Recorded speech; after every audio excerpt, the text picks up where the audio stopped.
Hello, everyone, and welcome to our Advocacy August campaign launch webinar. Let me be the first to welcome you to August. I can't believe it's here. Summer really is moving along that quickly, but want to thank you all for joining us today for this important campaign launch webinar. What an important time to really get engaged with advocacy work, and excited that you're feeling motivated to advocate for youth mentoring, and we're excited to bring you along the journey of this campaign. My name is Caden Fabi. I'm the Director of Government Relations with Mentor National. We have some other folks who will introduce themselves as well as we go throughout this webinar today. But why don't we go ahead and jump right in? Please feel free throughout this webinar to use the Q&A function to ask any questions that come up for you. We're happy to respond to them either via the chat or verbally. But I encourage you first to please share your name, your location, organization, and pronouns in the chat. We want to see who's in the room with us. Again, please, your name, location, organization, and pronouns. We will go ahead and get going and talk about what our agenda looks like today. And first, we'll just be doing some introductions and a quick icebreaker before we turn it over to a message from a young person who's joining us today, talking about the value of advocacy work. We then will talk a little bit about advocacy messaging before we talk specifically about some Advocacy August activities that we have going on throughout the month. And then a special message that we were able to receive from a great advocate, an elected advocate for mentoring for ours that we have within our community as well to close us out. With that, I'm going to go ahead and get us going into some introductions and an icebreaker. And to do so, I'm going to encourage you all to please log on to menti.com and enter the question that's listed there. You see a code, it's 41482654. And the question that we'd like for you to respond to is, when you think about the qualities of a really good advocate, what words describe them? So I'll give folks just a couple of minutes to respond to that prompt. I'll leave this slide up and we'll see in just a moment what you create.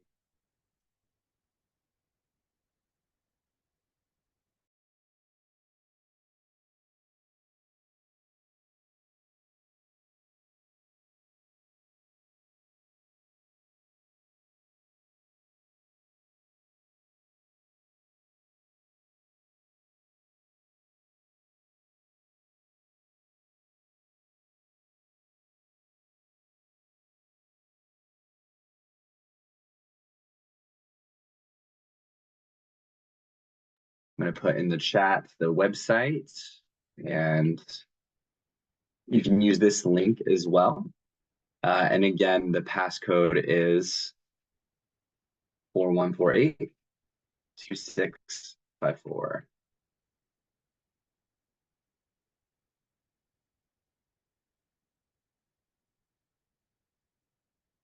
Stop sharing and pull up another screen.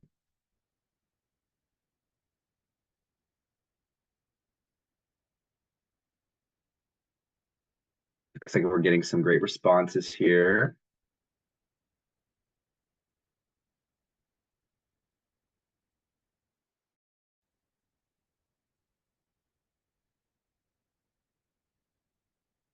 And I'm going to show you what you're starting to create right here. So again, the question was, when you think about the qualities of a really good advocate, what words describe them? I see some really great words coming in here. Passionate, I think, is really critical for advocacy work for sure. It's definitely keeps us motivated and a fire lit under us to continue to advocate. Empathetic is one that I really love as well. I always tell folks when we're advocating that it's not just all about the communicating on our end. It's also about listening and being empathetic to the positions that folks are taking, empathetic to the people that we're advocating for, and sharing those stories. Storyteller is such a good one. I always tell folks, and we'll talk a little bit on this call as well, about how important advocacy messages are really a combination of research and data with stories. That is what changes the minds of elected officials. That is what compels them to vote or support a certain thing. We are the best storytellers as folks within the mentoring movement. We see the impact of mentoring every day, and we want to share those stories. A listener, someone was listening to me for sure. understanding, a fighter. I love that one. Just being confident, strong, wise, has an open mind and heart. Yes, authentic, knowledgeable, powerful, open, tenacious. Such great words. I think that point that, but they also describe are things that we see every single day within the work that we do. There are qualities that describe you as leaders of mentoring programs within your community, as young people, and as advocates. And so all that we're doing and encouraging you to do as an advocate is to take the qualities that are already inherent in the work that you do every day and them in a slightly different way. Just keep that in mind as we move through the campaign of Advocacy August. These words really are already you. We're just using them in a slightly different way. All right. With that, I'm really excited to turn the mic over to a fantastic youth advocate that we have working with Mentor on a regular basis, based in Texas, Pratika Karkwal. I'm going to turn it over to you to share a few words with us. Yeah, hi everyone. Thank you so much, Kaden, for introducing me. So I'm Pratika Karkwal, Youth Advocate and Mentor National, and I'm very excited to briefly share my youth perspective on the importance of advocacy with you all today. So really, why is advocacy important? I like to think of advocacy as allows citizens to be more involved in critical issues affecting everyday lives. I read a quote the other day, and what it essentially said was that if we don't take action as citizens, be a part of those important conversations, and push for reform in the system, then positive change won't be possible, especially at a macro scale. So the beauty of advocacy is that advocates are diverse people united with a common purpose. I mean, think about it. Everyone on this call today comes from a different walk of life. And those who are watching this recording, I'm a young person who's advocating. Some of us work at Mentor National as employees. Some represent nonprofits in the foster care, juvenile system, and the list goes on. But we're united with a common purpose and passion to further the mentoring movement. And open up equitable access to mentoring opportunities across different platforms for diverse groups of people. And that is really the epitome and beauty of advocacy. It brings people together to push for change on a common ground. And so, especially for young people, we can't vote until we're 18.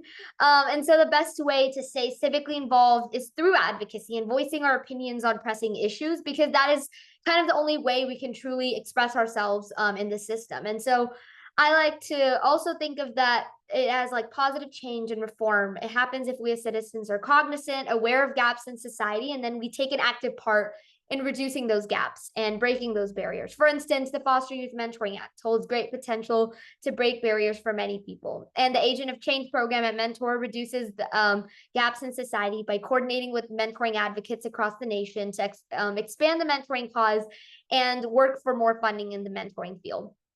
So I think that that is very, very important when it comes to advocacy, to come together with people who have diverse experiences so that we can just create something beautiful out of it.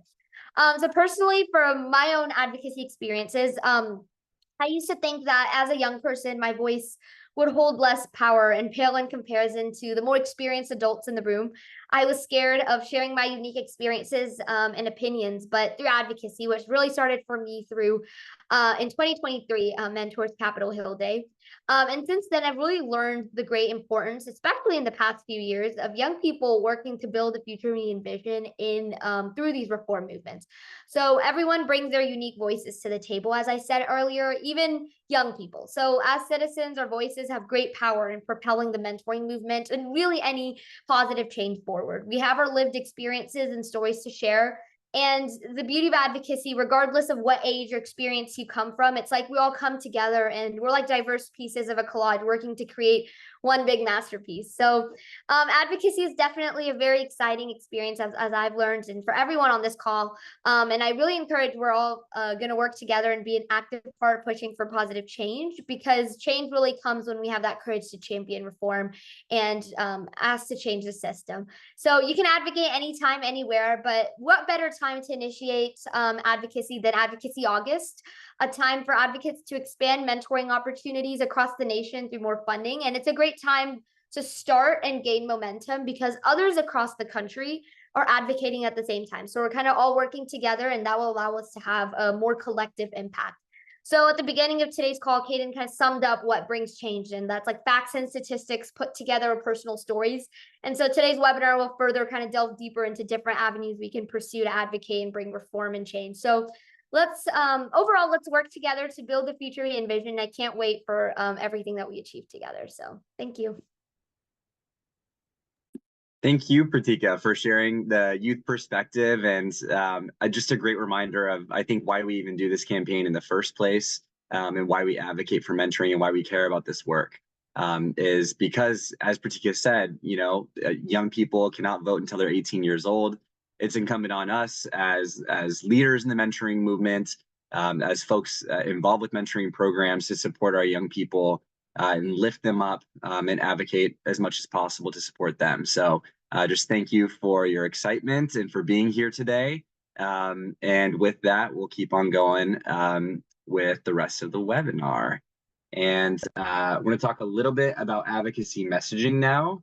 And to do so, I'm going to turn it over to Abby. Great. Thank you so much.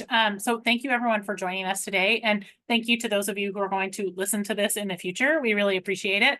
I'm going to talk quickly. We have 3 slides with some data on it. And I promise you it's going to be compelling, because this is ultimately about how we can be the most effective advocates in our communications with elected officials in particular as possible. So the data we're collecting here is provided by an organization called the Congressional Management Foundation.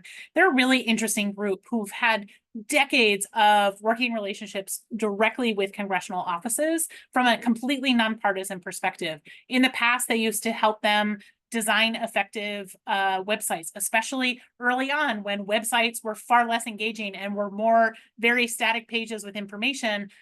Congressional Management Foundation was helping them think about it as a communication tool. They were also helping congressional offices think about how to more effectively and much more quickly communicate with their constituents, especially as the influx of communication started to become much more electronic rather than physical. Mail, postcards, and faxes. When I worked on Capitol Hill 20 years ago, faxes were probably 1/3 of the communications we received. I'm going to go ahead and guess that that number is much smaller these days. So I share that background for Congressional Management Foundation because they really do have rich relationships with congressional offices. So when they reach out with surveys like this, they get great data back. And that data makes us more effective advocates. So I'm going to walk through some of these slides. I am, in fact, going to read some of the data. I apologize in advance, but it's because it's such good data, and we're going to make it really, really useful to our own advocacy as we move forward. So before I talk about this slide, I just want to say my motto is that advocacy is ultimately about education and relationship. If you center your advocacy efforts around a goal of educating whatever audience you're in front of and working to build a type of relationship, you are going to be an effective advocate. There are always ways we can get finer. There's always things we can do to sand off those rough edges. But those 2 things in mind really will make you more effective. And I think those 2 things really show up in the slides we're going to talk about today. So this first slide, all of these questions are sent to congressional offices about the communications they receive from their constituents, the folks that vote them or not into office, right? So the first question here is, in your opinion, how important is it for each of these constituent views and opinions to understand, for each of these examples, to understand a constituent's views and opinions? Dark blue lines are very important. Light blue lines are somewhat important. I'm just going to talk about a few of these. The first one at the very top, meetings between staff and constituents. And in this case, just to be clear, they're talking about congressional staff, legislative staff, right? If the mayor's office, the mayor's staff, the senator's office, the senator's staff. That's what they mean by staff in this instance. You can see here, dark blue line is pretty big, right? Those conversations, especially when they're in person or in a Zoom conversation, when you're having eye contact and you're having a detailed conversation about an issue, a specific bill, they're extremely impactful and a great time for you to be very clear about exactly what you think and what you're asking for. Beneath that, communications from representatives of district or state-based groups. So there's a lot of ways to think about this, but for example, one of our great affiliates in Nebraska, Mentor Nebraska, if they decided to communicate with the 2 US senators from Nebraska about the Foster Youth Mentoring Act and how disappointed they are that there isn't a Republican sponsor for that bill yet in the Senate, and they really need it to be introduced in the Senate, they could talk about the number of mentoring programs throughout the state of Nebraska. They're representing those programs. They're speaking on behalf of those, and that can be really impactful. No one who receives that message thinks that they are speaking for a specific program. They are thinking about, they're talking about and speaking on behalf of the sort of general needs, the general responsibilities, and the impact of those groups. So that can be pretty impactful for a congressional or elected leader audience. I'll jump down. One here is meetings between the member and constituents, so the elected officials and the constituents. I want to emphasize here, this one is slightly more impactful than the first one, which you remember is meetings between staff and constituents. Those two are really close together on purpose, because both have impact, both deliver impact. So if you ever reach out to an elected leader's office with the anticipation that you're going to meet with the elected official, and for whatever reason that doesn't happen, and you meet with staff, don't be disappointed, because it is literally their job to inform the legislator on what you discussed, what your view is, and what your ask was. So these are just really great examples. Some other examples listed here: personalized messages from constituents, office hours back in the district, in-person town halls, and what telephone town halls, or what you often hear legislators call teletown halls, which are sort of like calling into a Zoom meeting. I think that's sort of a better reference. Next slide for us, please. So I think the subject line of this one really gets to the heart of this. Direct constituent outreach has outside influence in all advocacy. So Kaden and I are federal registered lobbyists. Our job is quite literally to talk to members of Congress, to folks across the administration, and inform them about Mentor, about our amazing affiliates across the country, to talk about the movement, really educate them on the impact of quality mentoring rather than specific mentoring programs or specific mentoring models. We're really talking about it from a zoomed out perspective. That's why during Capitol Hill Day or in your general outreach to congressional offices, when you're talking about your program or your community or your state or even your street for that matter, right? You are getting so much more closer to the ground. And that is so much more interesting to legislators, right? I can set the stage, but when you all come in and talk about the program back home in the district, you are really delivering the juice. So the question asked of congressional offices here is, if your boss, if the member of Congress has not yet arrived at a firm decision on an issue, how might some of these examples influence their outlook on the decision, on the topic? So I'm just going to hit a few of these top to bottom. Again, the dark blue line in this case is a lot of positive influence, and the light blue is some positive influence. So this first example here, in-person issue visits from constituents. So that's when you call a legislator's office and you say, I would like to meet with the member of Congress or his staff. You set up a meeting, whether it's back in the district or here in DC, and you go in, you have your talking points, you have your story, you've prepared that kind of in-person visit, right? You can imagine why that has a lot of positive influence, right? That is a very impactful conversation face-to-face. You're feeling the energy in the room. You can tell when someone's confused or when something's really landed really well. Another example is contact from constituents, representatives, individualized email messages. I'm underscoring individualized. If you look at the bottom of this list, form email messages. And let me just distinguish between the two. An individualized email message is obviously one that is personalized, right? The best interactions with congressional offices, elected offices, are personalized and localized whenever possible. So this is a great example of that. The bottom thing here, the form email messages, which are, when Mentor asks you to take action and you click on the link because you're ready to help us out, and you see the message we've prepared, if you just hit send, you are sending a form email message. Whenever we send whenever we ask you to take action and we send you those information, we're hoping, in fact, we encourage you to personalize what we sent. And that makes sense, right? If you're the staff assistant who's responsible for hundreds of messages coming at you, and you get 8 or 10 or 15 or 50 messages that day that all sound exactly alike, they sort of blend together and they're less impactful. They're not ineffective. They're just not as effective, right? So if you individualize that, it makes it much more effective. There's a couple of other examples here, but for sake of time, we'll keep going to the next slide. So what you include in the content of your message definitely matters. And I think this is a really, really helpful slide for all of us to sit with. So the question asked of congressional offices here is, how helpful is it for messages from your constituents to include the following? And there's 4 examples we'll walk through.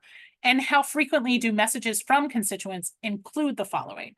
So in this case, the dark blue line is how helpful the information is. And the light blue line is how frequently that information is included in messages from constituents. So the first example here is information about the impact the bill would have on the state or district. This is really important. And look at the gap in those 2 bars, right? Congressional offices said it carries 91% usefulness to them, but only 9% of the communications include it. That's a huge gap and something we should all take note of. And I can hear some of you thinking, right? Like, well, wait a minute, I'm not the legislative expert. I rely on Mentor or the other advocacy organizations I work with to tell me what the legislative impact will be. And you can count on that. Mentor is going to keep doing that. So are other advocacy organizations. But I don't want you to undercount or discount, I should say, your own expertise and your own lens into this work. Right? You don't have to be the legislative expert to understand the Foster Youth Mentoring Act is going to expand opportunities for foster youth in your community, right? You can talk about how your program has worked with foster youth, or maybe you have a personal connection to someone from the foster system. Maybe you were in the foster system, right? You have a lens that could shed accurate light on how that bill will impact your community if it becomes real, right? So this next example, a constituent's reasons for supporting or opposing the bill or issue. There's less gap here, 90% valuable to the congressional office, but only about 50% of communications include this information. And you have to think too, again, that example I said earlier, if you're the staff assistant who's receiving hundreds, maybe thousands of communications a day, you want to understand context, right? So at least it's not a form message, right? That's already makes it much more effective from the congressional office's perspective. But if you provide just a little bit of detail as to why you're supporting it, that really contextualizes why they should care what your opinion is, right? More than just because you're a constituent, what do you bring to this in terms of value for them? So it could be as light as, I am a volunteer mentor in this program and I've volunteered for a decade, or I'm the program manager, or I'm a funder of this program. The relevancy to the issue and why you're reaching out really provides context. This third one is extremely important. I would put it right up there underneath why the impact at the state or local level is important. You have to ask specifically a request or an ask of the congressional office. Just imagine if I sent a message to, Senator Whitehouse from Rhode Island, and I said, Senator, please be aware of Foster Youth Mentoring Act. That's the staffer who gets that answer is just going to delete it. It doesn't he already knows it exists. The office is aware of it. We've all been doing our good work and spreading the word, right? They need to know why. What am I asking? What I want Senator Whitehouse to do is to find a Republican to help introduce this bill in the Senate. Or I could reach out to a representative and say, please co-sponsor this bill and say yes, vote yes when it comes up for a vote. You have to be really specific. You can also apply this, by the way, to things that aren't legislative, right? I emphasized earlier the importance of being open to developing working relationship with your elected officials. So, think about reaching out to the district staff for your members of Congress, or the staff for your state senators or representatives and sharing your nonprofit's e-newsletter, right? Just forward this month's newsletter to them and then ask them to sign up to receive it. That's an ask. It's really simple. It's a light touch, and it's a really check the box way for you to be in their sphere, to remind them of who you are, your connection to this work, and that you might be a really good resource for them. And then finally, this last example, personal story related to the bill or issue. Now you get to decide, you get to draw the line, set the boundaries on how much personal information you want to share. It could be as simple as, I mentor for this program and this is really important to me, or it could be much more detailed, right? I was a foster youth. I grew up in the system. I can tell you as an adult how much I would have benefited from a caring adult who wasn't paid to be in my life, right? You could share that level of detail if you choose to, but you just, again, want to think about the context you were setting for the audience in which you were sending this communication. Thank you so much, Abby, for providing that really important foundation for advocacy messaging work, what to include, how to do it, and so on. I'm going to go over just a couple more slides here about what to really include in those types of messages, how to get the information that you want to share, and how to tell your story. And so first things first, you want to review the websites of organizations that you trust. I can tell you as a person who works at Mentor, you can trust our information. We have a really great web page that we call our issue-specific advocacy resources page that includes a bunch of different research summaries of mentoring and its impact of a number of different topics. It includes talking points. It includes toolkits to help you advocate for different issues and so on. You want to make sure that you can trust the organization that you're getting this information from, so you're not spreading mis or disinformation. My mom's a librarian. She's actually visiting me. She lives in San Diego and is visiting for the next week or so. She always, I usually have a slide on here about how to scope out and get rid of fake news. And so we want to make sure that the information that we're sending around and including in our communications is true and provable and based in evidence and fact. And so I'm telling you that in terms of mentoring and advocating for youth mentoring, a really great place to look at is our website and our issue-specific advocacy resources page to help you to develop your messages. Always really smart of you also to research the elected officials that you're advocating to. Taking a moment to do that can make your message even more effective. The really great thing about mentoring is that it touches on so many different societal issues, whether it's education, whether it is mental health and wellness, whether it's community violence intervention and prevention, whether it's workforce development.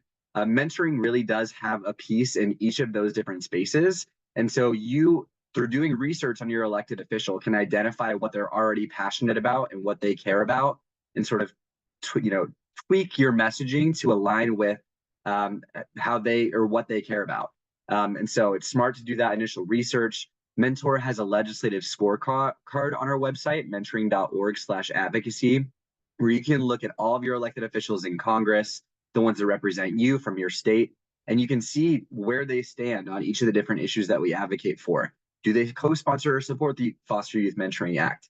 Do they sign on to our letter in support of a funding amount for the Youth Mentoring Grant each year? Always a really good place to start, so you can backtrack and look at your message and see and make sure that it aligns with what you want to advocate for and what they haven't sponsored or been supportive of in the past. And then you want to use, as much as possible, data from your own community and your own industry impact. Local, you always want to think about when you're doing advocacy messages. They want to hear about the impact that your program is having within your own community. So bring those stories, bring that data. They want to know how many young people you're serving. They want to hear your success stories and so on. And then connecting to humans and articulating your story. I will tell you, I have seen that moment as an advocate of an elected official actually actively changing their mind because they heard a story. I can think of so many examples of this over the years. And this is really where the power of you as youth mentoring advocates comes to play. And you heard Pratika talk about this a little bit earlier today too.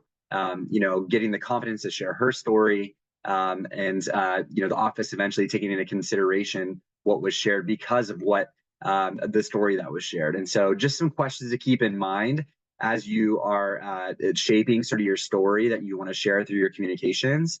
Why did you become an advocate for this issue? They want to hear that passion. Passionate was the number one adjective in the word cloud that we put together earlier today. That passion shines through. And it shows that you really care about it. And if an elected official or their staff see that, they're going to be more inclined to support whatever you're advocating for. They want to know how the issue is advocating or affecting you and your community as well. Talk about the impact that you've seen your programming have on young people.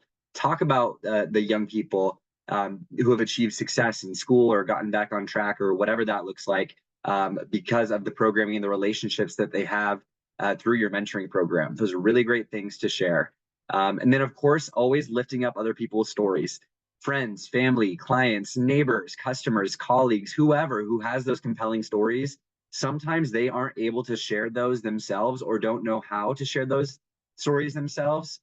This training and what we're teaching you to do throughout this month is encouraging you to be confident and feel like you have the skills to share those stories that come across your desk and that happen as a result of the work that you do. So just think about those stories as you're writing up your messages, as you're preparing to meet with elected officials.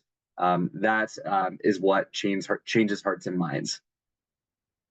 All right, so now we're going to talk specifically about Advocacy August and how you can plug into our campaign this month. Excellent. So we're going to give you a little sneak peek into what you can expect in the next 4 weeks. But I thought I'd give just a really light touch sort of history of Advocacy August. I think this is our 8th year campaign. I should have confirmed that before we started the webinar. I think I'm right, though. And we very intentionally chose August. And the reason for that is because it's such a great time to engage elected officials. From a federal advocacy perspective, August is when all of the US members of Congress head on back home to campaign if it's an election year like this year, to meet with folks in their office, to attend ribbon cuttings and fundraisers and host teletown halls and attend all kinds of parades and festivals and all those things that are happening back home. They call it August recess here in Congress, but it's a misnomer because they're working hard all month long, especially this year because it's an election year. And just as a civics reminder, U.S. Congress, the entire House of Representatives is up for re-election. About 1/3 of the U.S. Senate is up for re-election. And of course, there's a presidential election as well. So big elections, and that's just the federal government, state governments, state governors, state and House and Senate, and of course, local races as well. Really busy time for all elected officials, which makes it a great time to engage them. And our whole purpose of creating this campaign was to give you the tools and resources and hopefully inspire you to take some action throughout this month because it's such a great place. And we're going to do that again this year. We're going to focus on learning, increasing your skills, taking your action so that you can continue or become an agent of change for the mentoring movement. So just taking a look at our themes, obviously, this first week of Advocacy August is a mini one, just today and tomorrow, but we're officially launching the campaign, getting everything set up so that we can hit the ground running starting next week. Next week's theme is Advocacy Week of Wins, and we're really, truly going to focus on some really exciting progress that has been made. We're going to talk about some youth mentoring advocacy wins. We're going to hear from some of our affiliates. We're going to hear about some really great elected officials who are doing really excellent work across the country on behalf of the mentoring movement. And it's a really exciting time to learn. The following week, the week of August the 12th, is the Civic and Voter Education Theme Week, my favorite week. I'm so passionate about this issue.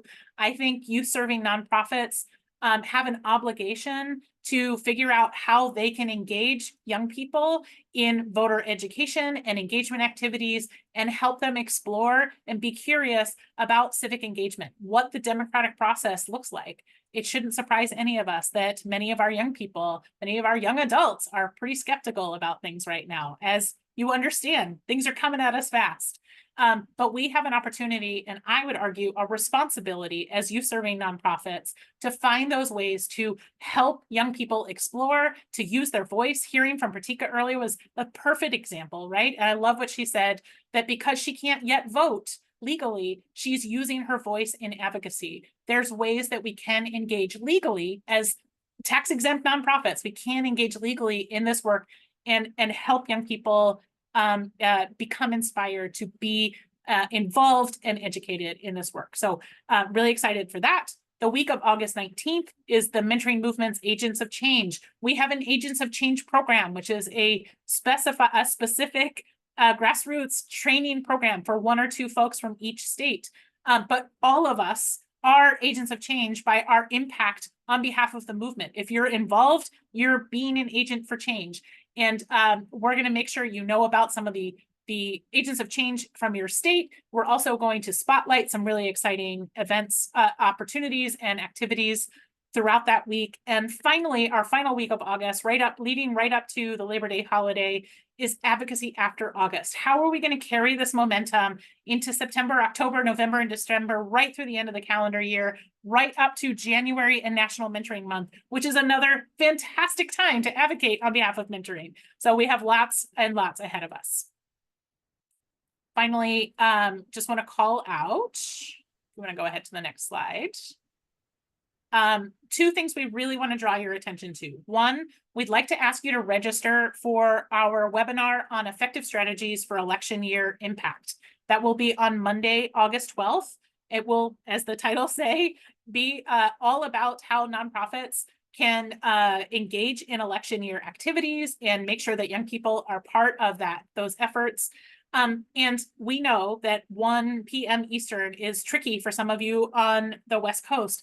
So the best advice I can give you is register, because that means you're going to get the recording. And please spread the word. We really do want to get this out. We have an amazing young person who's going to give a keynote. We have a really fantastic young adult executive director of a nonprofit called New Voters, which engages high school students and make sure that they're registered to vote if they're voting age. And we're going to have some other voices as well. It's going to be a really fun webinar. Please register and spread the word. And then keep an eye on Mentor's blog throughout the month. There's going to be lots of information, lots of updates, lots of fun videos and photos that you can take a look at as well. We're going to spotlight some youth mentoring advocacy wins. We're going to talk about some really dynamic elected advocates for mentoring, all the good stuff. Keep an eye out. And I don't know about you, Abby, but I can sense the excitement coming through the screen from our advocates. So excited to go through these last couple of slides for how you can engage throughout the rest of the month. So the next section here is about how you can increase your skills. We encourage you to participate in Mentors Advocate Academy. This is the premier training course for you to learn more and increase your skills in the policy and advocacy space. So you can do that just right now through Mentors Advocate Academy webpage. There are recordings available to you and assignments. You can complete it during your own time at your own leisure. This is really how you can learn about how the government works, the very basics, how you can advocate and use your own skills to advocate and make change within the government. And then how you can develop your own communication skills as well, how you develop an advocacy message and then deliver that to an elected official's office. So encourage you to participate in the Academy and become a graduate. We'll also be launching a number of new resources that we're excited to share this month. One has already been released. It's called the Do's and Don'ts for Nonprofit Youth Serving Organizations During Election Season. This goes over sort of the law and what you're allowed to do and what you shouldn't be doing as a 501c3 nonprofit organization. So encourage you to review that. Of course, we'll also be going over that resource at our webinar on the 12th. You can also look forward to later in this month, our Mentoring Movement Agent of Change Advocacy Guide. This is, for lack of a better word, going to be our guidebook, our textbook that's going to be aligned with the Mentors Advocate Academy for you to know kind of everything that you really need to know about how you advocate for policy change to elected officials. And so look forward to that. We're combining a lot of different resources into one very pretty guide that you'll be able to use and review at your own time. And whenever you have questions, you'll be able to access it. We'll also be putting together a site visit guide. August is a great time to put together site visits, but really I'd say at any point in an election year, folks are running for office and are going to be there in your communities and want to be with people. They want to be with the people. They want to be seen as people who are making a positive change in your community. They want to be with organizations like you who are doing really great work. And so this is a great time to invite elected officials to come and see the programming that you're putting on for young people in your community. And we're going to give you some tips and best practices for how to go about that. All right, and sort of the final piece here before I go into some more specifics of how you can take action. Of course, Advocacy August is all about taking action and actually advocating to elected officials as well. So a couple ways that you can do that. We have our Mayors for Mentoring campaign, which is a way for you to celebrate the efforts of mayors in your community and what they've done to expand youth mentoring. So whether they have spoken about it and supported your specific program, whether they've held recruitment fairs, there's some mayors who have offered time off to employees for the city for them to mentor within their own communities. There's lots of different ways that mayors can support mentoring programs, and they want to be involved at the hyper local level. I'll tell you, if you haven't made a connection with your mayor's office, I encourage you to try to do so. It's a great way for them to get out in the community and see what you're doing, but also a really great thing for your program to help recruit new mentors as well. But we encourage you to nominate a mayor for mentoring. The nomination form is available at the Mayor for Mentoring website. So I encourage you to check that out and nominate your mayor. Of course, we are in an election year, and so we encourage you to take just a couple minutes at some point to check your voter registration and make sure that you're prepared and ready to vote come November. The most important thing I think that we can do in a democracy is to make our voice heard through our vote. So I really encourage you to make sure that you're ready to do that, so that when the time comes in November or earlier, if you're in an early voting state, that you are registered and ready to do so. We also are going to have a social media challenge on the Agents of Change themed week, which I'll go through in just a little bit. And then, of course, we encourage you to contact your elected officials through Mentors Action Center, which I will talk about now. So we have an action center at Mentor that I'll show you briefly. I'll pull up. But you can use this action center at any point to write to your elected officials, to call your elected officials, or to tweet at your elected officials. This is the easiest way. We make it really, really easy for you to contact them. And we supply you with a template form that you can edit as you see fit. And then you click send, and it sends automatically to the elected officials that are matched up with your address in Congress. And so at any point, you can check out our Action Center, and there's going to be multiple campaigns that you can participate in. But right now, we are focused on the Advocacy August 2024 campaign, which the template, which you'll see as you go and advocate, which I encourage you to do right now, you'll see that it covers a number of different pieces of legislation that we are advocating for throughout this month. And so I'm just going to show you our Action Center and how it's done, really how easy it is. So this is at mentoring.org/advocacy. If you scroll down just a little bit, you'll see this huge banner that says Action Center. And it's telling you that you can contact your elected officials to urge them to support policies that would expand youth mentoring programs across the country. So you click on the Advocacy August campaign, and then it asks you to enter in your information. So I'm just going to fill this out. I encourage you to do it with me. As you go, as I go. Let's see if you can do it as fast as me. This is not my address, so don't come and find me. But then you can obviously sign up to receive email updates and action alerts from Mentor, and then you will review your message, and you'll scroll down, and it'll tell you who the elected official is that it matched you up with through our system. And it will tell you the subject line that, again, is editable, and then the message body. So this is where you can sort of read through it, see what resonates and doesn't resonate with you. And you'll see down here at the bottom of the message, it has the specific asks that we're encouraging members of Congress to support. So supporting the Foster Youth Mentoring Act, supporting the Mentoring to Succeed Act, and supporting the Transition to Success Mentoring Act.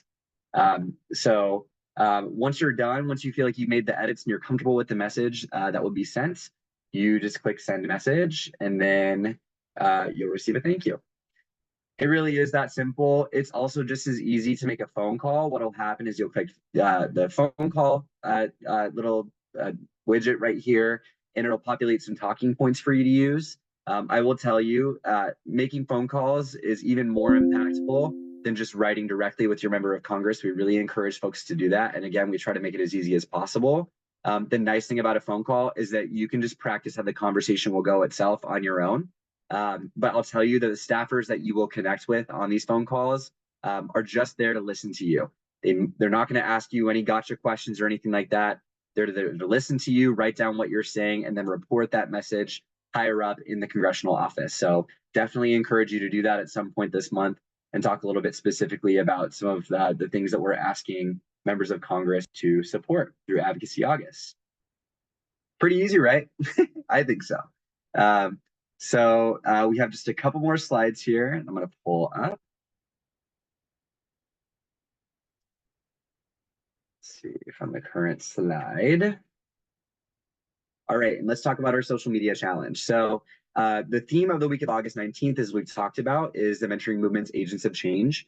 So throughout the week, throughout Mentor's different social media platforms, we're going to be posting an open-ended question for you to respond to. How are you being one of the Mentoring Movement's Agents of Change? So on Twitter, you can respond just via text or by sharing a video, and we will retweet and share it. On Instagram, we're going to use the Q&A feature on stories. So we'll just ask the question, you can type in your response, and we'll share it on our story.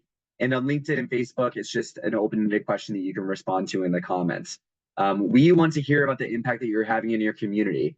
Honestly, whether it's advocacy related or not, we want to hear the stories of impacts that you are doing through your programming. That is being an agent of change. And we want other people to really see that. And there's no really better place for us to see what's happening all across the country and the impact of the mentoring movement than on these public posts on social media. So just encourage you to plug in on that, stay engaged with Mentor's social media platforms.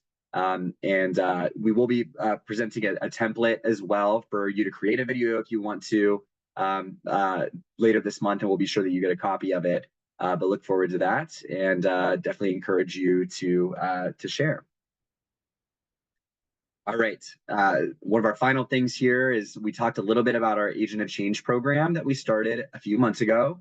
The Mentoring Movement's Agents of Change program is really our leadership program for really highly engaged grassroots advocates all across the country. We educate and we organize them, and they in turn develop a network within their own region or state so that they can share these opportunities for action with you all throughout the year. All this is to say is that we encourage you to plug in and reach out to the Mentoring Movement Agent of Change from your state and get on their distribution list. So we encourage you to contact the Agent of Change and just say that you want to be on their distribution list. And as these opportunities to take action happen all throughout the year, they'll send those opportunities to you. All right, we have a page of resources here. We'll make sure that you get a copy of all these slides as well. But before we move into our closing, I just want to see if folks have any questions at all.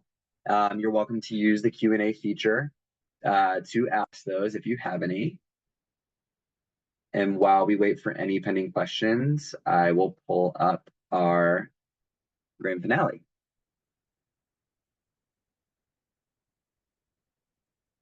All right, doesn't look like we have any questions. And so I am going to turn it over to great elected advocate for mentoring, one of our mentoring award winners last year at the National Mentoring Summit, someone who's doing really amazing work for the mentoring community for his entire time in office, but really throughout his entire life. And that's Mayor Cavalier Johnson from Milwaukee, Wisconsin. Let's hear from him. Hi, I'm Mayor Cavalier Johnson here in the great city of Milwaukee. I wanted to wish each and every single one of you a happy Advocacy August. The reason that I'm sitting behind this desk and get the chance to serve as mayor of the largest city in the state of Wisconsin, the most economically consequential city in the state of Wisconsin, the most diverse place in the state of Wisconsin is because of mentorship. Really, that's what it boils down to. When I was 14 years old, I had the opportunity to get involved in a mentorship program that was run by the YMCA of Metropolitan Milwaukee at the time. I'll be 38 years old this November, on November 5th, Election Day, as a matter of fact, and I still wear this green YMCA wristband each and every single day because that's how much mentorship has meant to me. I think that at the time, when I was a kid, my mentors didn't understand or didn't think that their impact on my life would help to lead me to a position like this, being the first Black mayor elected in Milwaukee's history. But every single time, every single day, every single opportunity you have to have an intervention in the lives of young people makes a profound effect on them, on their lives, and you never know where it could lead. It could lead them to becoming a doctor, lead to them becoming a lawyer, lead to them starting their own business, leading to them becoming a better family person in their own family with their mom and dad, or a family that they may have of their own. They could even lead them to being mayor or senator or governor or perhaps president of the United States. So you guys are making a tremendous impact in the lives of young people all throughout the United States, I want to thank you for what you do, not just on my behalf, but on behalf of other mayors across the country who also had a mentor in their lives that helped to get them where they are today. Thank you. Happy Advocacy August. I want to thank everyone for joining us today for this launch call, and just such great words, I think, from another webinar started to start there in the background. But one piece that I think that Mayor Johnson spoke to is that, and that I definitely resonate with when I speak with elected officials, and I love when I start a meeting with an elected official and we ask them to point to mentors that they had in their own life. And every elected official out there can point to someone that made a difference in their life.